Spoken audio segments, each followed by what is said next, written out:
My name's Jason Brandenburg. I'm a technician at Bane-Welker in Lebanon. They just got it and he wanted to look it over.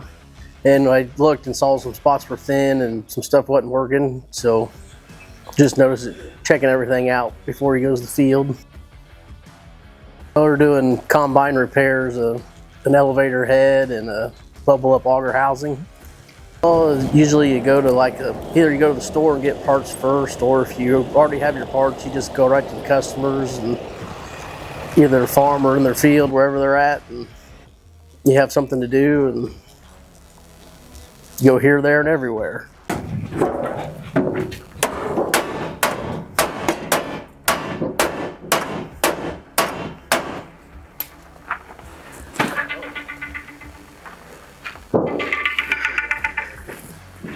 All these 13s around the elevator and the boot, right? Yes. Hello. Hey, they gave me a new control panel. Am I using it? No, just use my button pad that I have. Okay. All right. Yeah, that's all they need is the rubber part, and I had the spare, so bring the whole button pad back, the new one. It's expensive. Okay. All right. Okay. See ya.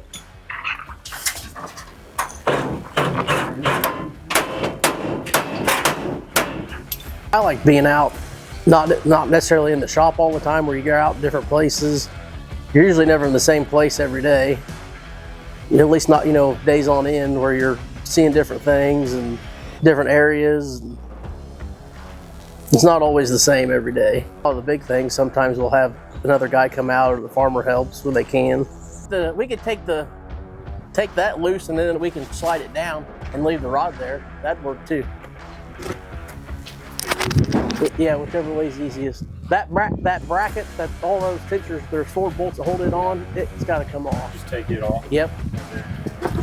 Then I could pull the pin on that rod up there. Or just take the tension off, take the nut all the way off so that you can slide that bracket down.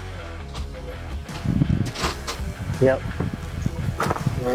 And in harvest, pretty well you're going from farm to farm or field to field. Depends what needs done, and you never know, you might be on one side of the state to the other in one day. You never know. Sometimes you get bearings that don't get caught, or like if they have unload augers are so big they get into things they're not supposed to.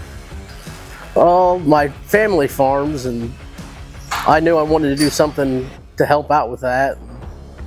They're not big enough, it's not big enough to have all the people there full time, so I decided to go this route, and I still help them and can work on their stuff and help them out. And all the guys that we work with are all great. We all joke around and have a good time, but when we're working, we're serious too. But everybody knows don't be afraid to call anybody. We'll all call each other if we have a question.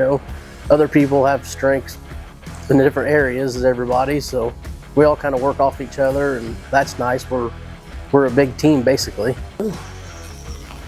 If it's something you think you might be interested in, just try it, and you don't know till you don't try it. And we get a lot of good training, it seems like. So they're there to help you. They're not just throwing you out to anybody to fail. Everybody wants to see everybody succeed, so we try to work as a team and get everybody going the best we can.